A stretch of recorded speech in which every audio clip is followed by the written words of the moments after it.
সোনার দেশ, মন মাতানো রূপে শোভা মধুর পরিবেশ।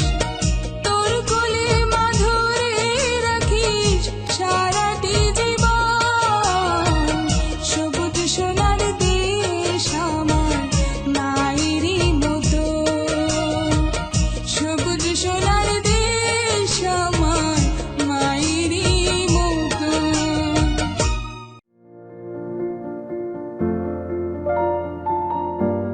খুলনা বাংলাদেশের তৃতীয় বৃহত্তম নগরী।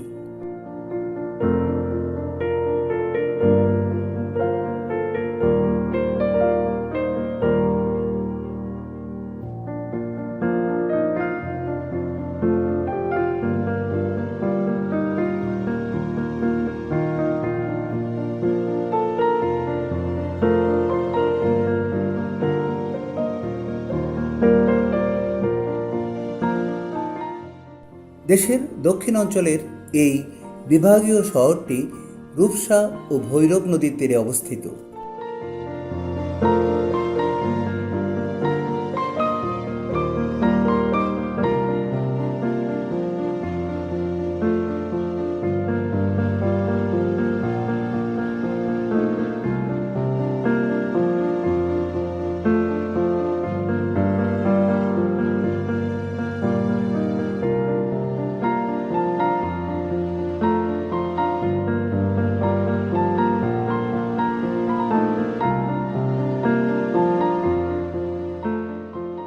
খুলনাকে সুন্দরবনের গেটওয়ে বলা হয়ে থাকে। খুলনা জেলার নামকরণের পিছনে সবচেয়ে বেশি আলোচিত মত হল ধনপতি সওদাগরের দ্বিতীয় স্ত্রী খুলনার নামে নির্মিত খুলনেশ্বরী মন্দির থেকে খুলনা নামের উৎপত্তি। তবে এর নাম নিয়ে অনেক মতভেদ আছে। বর্তমানে খুলনা বাংলাদেশের একটি গুরুত্বপূর্ণ শিল্প ও বাণিজ্য কেন্দ্র।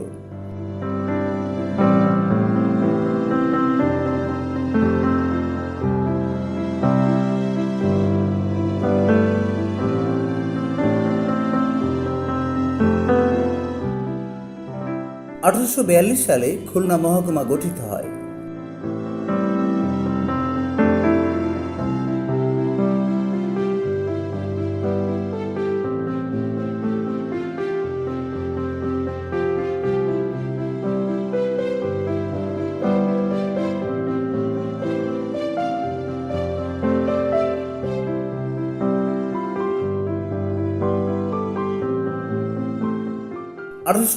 সালে খুলনাকে পৃথক জেলা হিসাবে ঘোষণা করা হয়।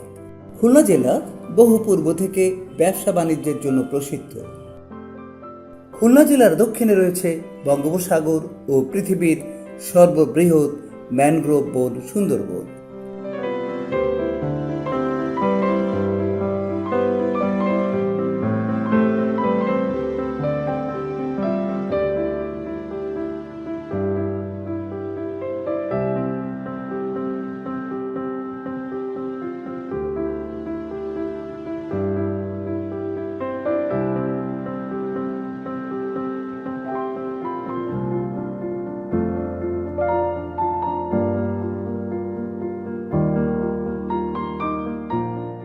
খুলনার দক্ষিণ অঞ্চলে বঙ্গোপসাগরের কোল ঘেঁষে গড়ে উঠেছে সুন্দরবন ম্যানগ্রোভ ফরেস্ট। এখানকার বৈচিত্র্যময় পরিবেশ সারা বিশ্বের পর্যটকদের আকর্ষণ করে থাকে। এখানে রয়েছে জীববৈচিত্র্যের সমারোহ।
খুলনার কয়রা বেতকাশির আদিবাসী মুন্ডাদের বর্ণাঢ্য জীবন প্রবাহ পর্যটক ও পর্যটন গবেষকদের আকর্ষণ করে থাকে।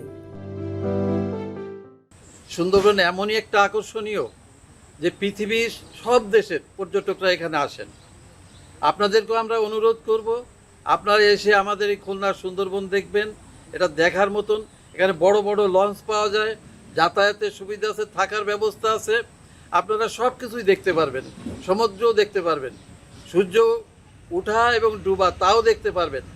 বিভিন্নভাবে মোবাইলের সঙ্গে যারা এই গোলপাতা কাটে, যারা ব্যবসা করে, মধু ভাঙে, তারপরে গাছ কাটে, গাছের ব্যবসা করে, সমস্ত লোক আসে এবং তাদের সঙ্গে কথা বলেও আপনারা খুব শান্তি পাবেন। যারা মাছ ধরে, আমাদের এখানে এক ধরনের জীব আছে, ওটাকে বলে ভোঁদড়। তারা এই ভোঁদড়কে পানিতে ছেড়ে দিয়ে এমন আকর্ষণীয় একটা দৃশ্য সৃষ্টি করে এবং সেই ভোঁদড়গুলো মাছ বাইরে থেকে তাড়িয়ে এনে জালের ভিতর ঢুকায় দেয় এবং অনেক মাছ ওঠে সেখানে। তারপরে এখানে আসলে আপনি ইলিশ মাছ দেখতে পারবেন, খুব বড় বড় ইলিশ মাছ ধরে। খুলনার কয়রাতে মুন্ডা উপজাতি আছে। এদের আচার আচরণের জন্ম থেকে কিভাবে এরা বড় হয়, তারপরে অল্প বয়সে বিয়ে হয়, বিয়েতে কি অনুষ্ঠান হয় এবং ওরা ইঁদুর পোড়ায় খায়।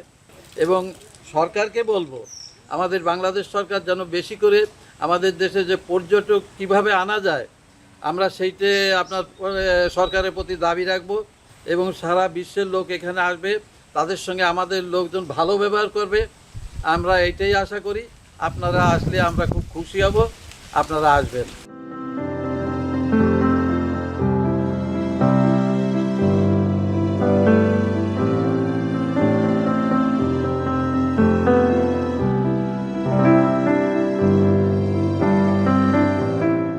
খুলনা জেলার রূপসা নদীর উপর রয়েছে রূপসা সেতু, যা ঢাকা সহ দেশের দক্ষিণ পশ্চিম অঞ্চলের 19টি জেলার মধ্যে সেতুবন্ধন সৃষ্টি করেছে।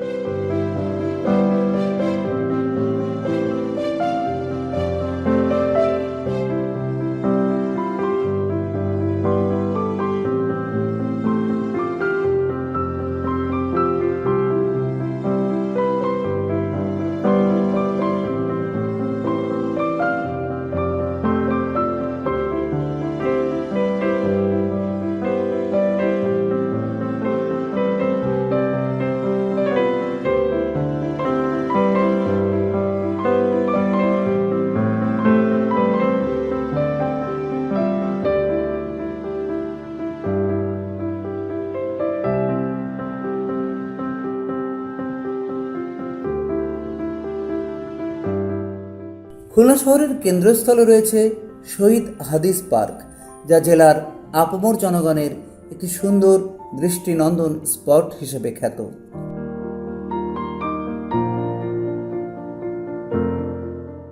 1884 সালে খুলনা পৌরসভা প্রতিষ্ঠিত হওয়ার পর শহরবাসীর বিনোদনের জন্য পৌরসভা কর্তৃক খুলনা মিউনিসিপ্যাল পার্ক নামে এটি প্রতিষ্ঠা করা হয়।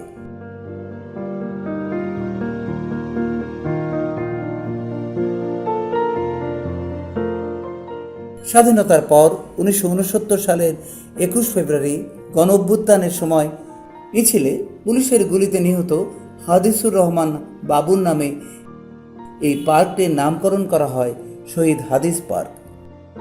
বর্তমানে উন্নয়ন কর্মকাণ্ডের মাধ্যমে এই পার্কটি দৃষ্টিনন্দন রূপ ধারণ করেছে।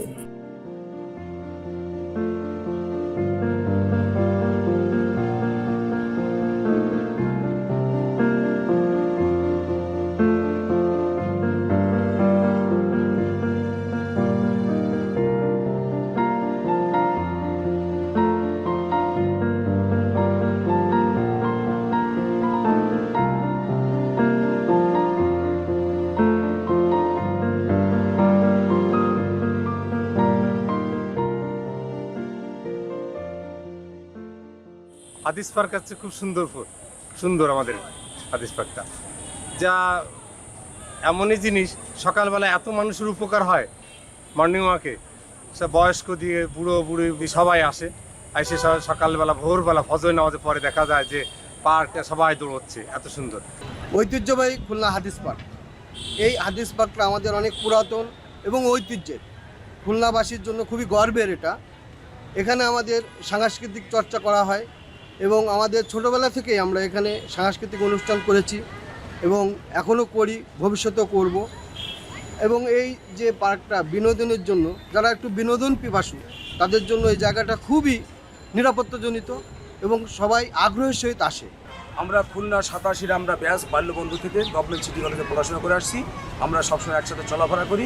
আমরা চিত্ত বিনোদনের জন্য যখন অবসর সময় পাই, কর্মব্যস্ততায়, তখন চলে আসি আমরা এই হাদিস পার্কে চলে আসি।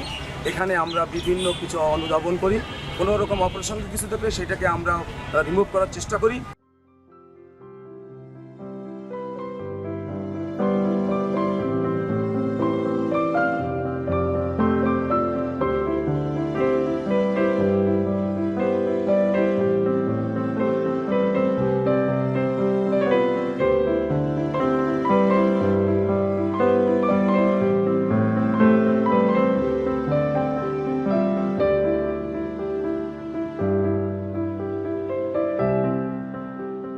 আমরা এখন খুলনার বটিয়াঘাটা ইউনিয়নের হাটবাটি গ্রামে এসেছি।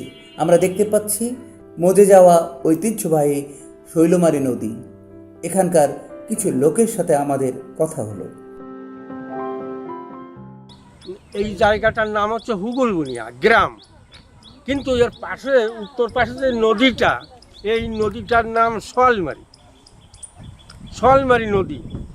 এখানে আমরা দেখেছি যে খুব গভীর ছিল এই নদীটা, এবং এখান থেকে আমরাই ইলিশ মাছ মারিছি খুব পরিমাণে। আর এখন আজকে এই নদীটার এই দুর্দশা, একদম ভরাট হয়ে গেছে। নদীতে কোনো নদীর চিহ্ন নাই, এখন একটা খালে পরিণত হয়েছে। এই গ্রামের একটি ঐতিহ্য হলো এখানকার ঘরের বধূরা সবাই কোনো না কোনো কাজ করে থাকেন। এর মধ্যে দলবদ্ধভাবে ঝাঁকি জাল দিয়ে নিজেদের মধ্যে খাওয়ার জন্য মাছ তারা নিজেরাই সংগ্রহ করে থাকেন। আমরা নানান কাজে ব্যস্ত থাকি, কৃষিকাজ, আপনি যাই বলেন না কেন, ব্যান চালানো কন, কৃষিকাজ কন, গান কন, নাচ কন, সব পারি আমরা বসে খাই না কেউ। এদের অনেকেই আবার সকালে স্থানীয় লোকেদের জন্য নাস্তার ব্যবস্থা করে থাকেন। এই নাস্তা বিক্রির টাকা থেকে তারা তাদের সংসারের বাড়তি খরচ জুগিয়ে থাকেন। আমাদের চলতি পথে হাটবাটি গ্রামে আমরা দেখা পেলাম সুকুমার মণ্ডলের, যিনি ভ্যান চালিয়ে জীবিকা নির্বাহ করেন। বহুদিন যুক্ত ছিলেন গ্রাম থিয়েটারের সাথে। লোকজ গানের শিল্পী হিসাবে এলাকায় তার জনপ্রিয়তা রয়েছে।